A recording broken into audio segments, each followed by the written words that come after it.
Quand on regarde un écosystème, ça a l'air d'une complexité folle. Pourtant, tout part de quelques règles de base, étonnamment simples. Dans cette analyse, on va déconstruire tout ça pour voir comment la nature bâtit des mondes entiers à partir de presque rien. Pensez-y une seconde. Face à une forêt tropicale gigantesque, la question est presque trop simple. D'où vient toute cette matière? Ces milliers de tonnes de bois, de feuilles, de racines. Ça ne peut quand même pas apparaître de nulle part, non? Alors, pour comprendre, il faut commencer par la base, parce qu'on pourrait appeler le mystère de la masse. Quelle est l'origine de toute cette matière vivante? Notre première intuition, c'est de se dire que les plantes grandissent en mangeant la terre. Mais en fait, c'est une fausse croyance. La réalité, c'est qu'un arbre est principalement construit avec de l'air. Oui, oui, de l'air, combiné avec de l'eau et bien sûr l'énergie du soleil. C'est complètement contre-intuitif, mais c'est la clé de tout. Et ce processus incroyable qui transforme la lumière du soleil en matière solide, c'est le véritable moteur de la vie sur notre planète. Ce moteur, on lui a donné un nom, la photosynthèse. C'est littéralement l'art de capturer la lumière du soleil et de la transformer en matière vivante. Sans ça, aucun écosystème ne pourrait exister. Et la recette est d'une simplicité géniale. La plante prend du dioxyde de carbone dans l'air, de l'eau dans le sol, elle ajoute un peu de soleil comme source d'énergie, et hop, elle fabrique de l'oxygène qu'elle rejette et des sucres qui deviennent à la fois les briques pour construire sa structure et son propre carburant.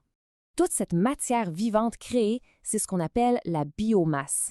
La meilleure image pour ça, c'est de la voir comme une batterie solaire vivante. Chaque feuille, chaque brindille stocke l'énergie du soleil. Et quand un herbivore vient manger cette plante, il ne fait que se brancher sur cette batterie pour voler l'énergie. OK, donc la base de tout, c'est cette énergie qui est stockée dans la biomasse. Mais il y a un hic, un gros problème.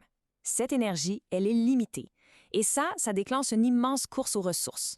On sait tous que les animaux peuvent se reproduire, et parfois même très rapidement. Alors, pourquoi est-ce que la nature n'est pas simplement surpeuplée?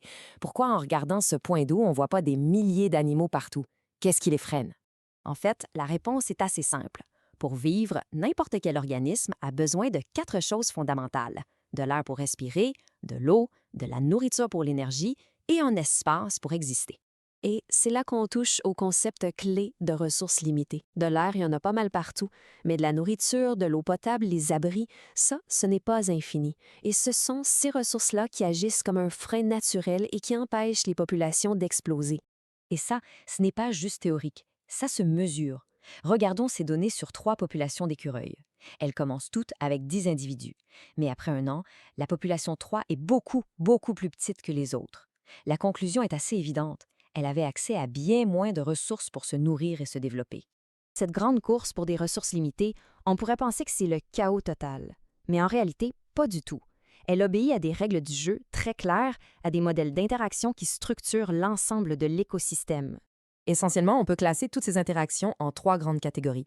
Il y a la compétition, où l'on se bat pour la même chose, la prédation, où l'un devient le repas de l'autre, et le mutualisme, qui est une sorte d'alliance où tout le monde y gagne.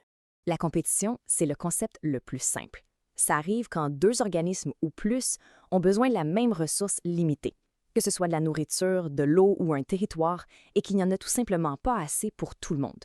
Et cette image, c'est l'exemple parfait. Ces 2 jeunes goélands ne se chamaillent pas pour le plaisir. Ils se battent pour une ressource vitale et limitée, la nourriture. C'est une question de survie. Ensuite, on a la prédation, l'interaction la plus dramatique. C'est direct et assez brutal. Un prédateur chasse et mange une proie pour s'approprier son énergie. L'exemple classique, c'est bien sûr celui-ci, l'ours qui attrape un saumon. Pour l'ours, le saumon est une ressource énergétique essentielle.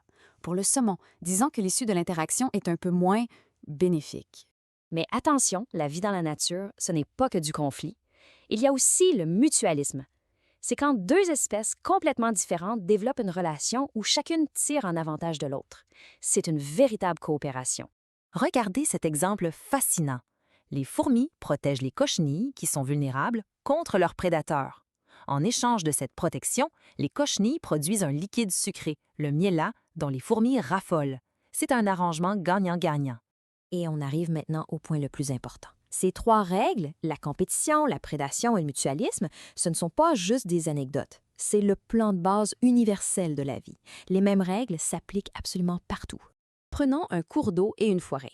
Les acteurs sont totalement différents, c'est certain. On n'y trouve pas les mêmes poissons, les mêmes insectes ou les mêmes mammifères. Mais les règles du jeu, elles, sont identiques. Dans les deux écosystèmes, on va retrouver de la compétition pour les ressources, de la prédation et des alliances de mutualisme. Et c'est ça la grande révélation de l'écologie. Les espèces peuvent être infiniment variées, mais les types d'interactions, eux, sont universels. C'est comme une grammaire commune à tous les êtres vivants. Une fois qu'on la comprend, on peut commencer à lire et à décoder n'importe quel écosystème sur la planète. Alors, la prochaine fois qu'on regarde par la fenêtre, que ce soit un parc, une cour arrière ou même un simple pot de fleurs sur un balcon, il faut se poser la question en ce moment même. Quelle bataille, quelle chasse et quelles alliances se déroulent juste là, sous nos yeux? Le grand jeu de la vie, il est absolument partout.